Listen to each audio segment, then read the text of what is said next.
Ai Weiwei.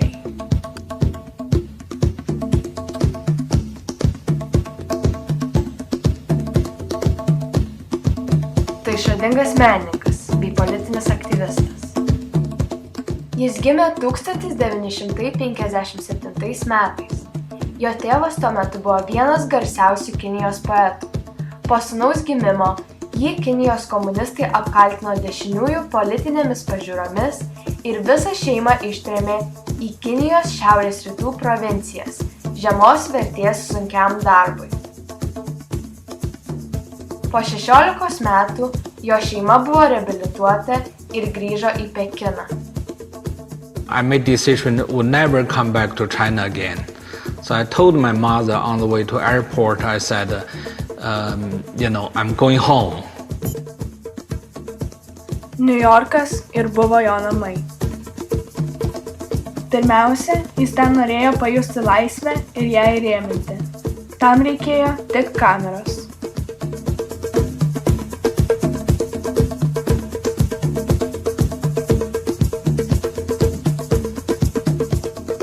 Apsigyvenęs vakaruose, pradėjo domėtis šiuolaikiniu menu.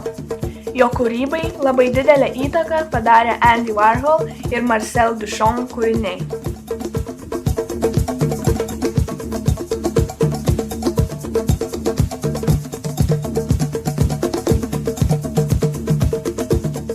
Jo tėvui sunkiai apsirgus, jis grįžo į Kiniją ir ten pasiliko gyventi.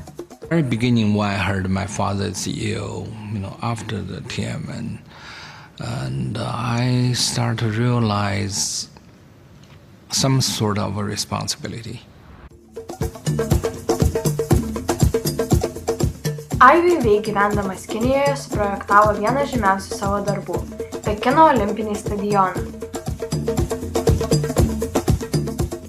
Jis nėra baigęs jokių architektūros studijų, tačiau yra suprojektavęs ne vieną pastatą.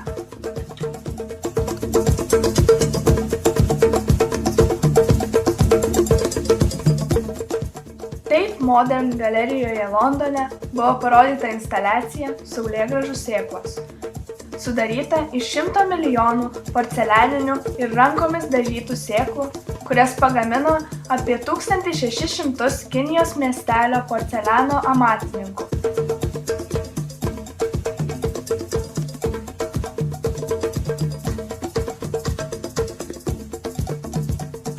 Menininkas ragino vaikščioti lankytojus šiomis sėklomis kaip ant Kinijos politiškai užgniaužtos liaudies personifikacijos.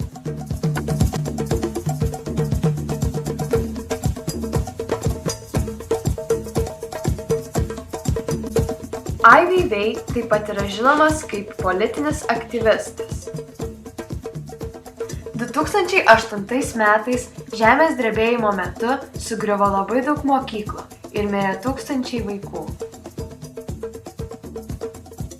Aukoms pagerbti Ai Weiwei sukūrė darbą iš 9000 vaikų kuprinių.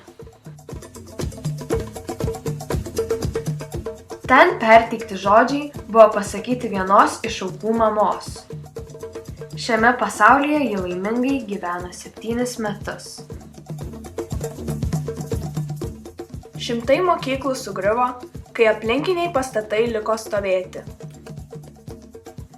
Vyriausybė bandė nuslėpti žuvusiųjų tapatybę, tačiau Ai Weiwei sugebėjo surinkti apie 100 000 aukų vardų.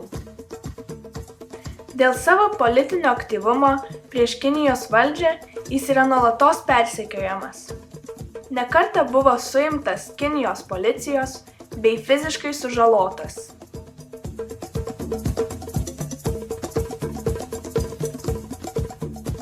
Tai yra puikus pavyzdys žmogaus, mąstančio už dėžės ribų.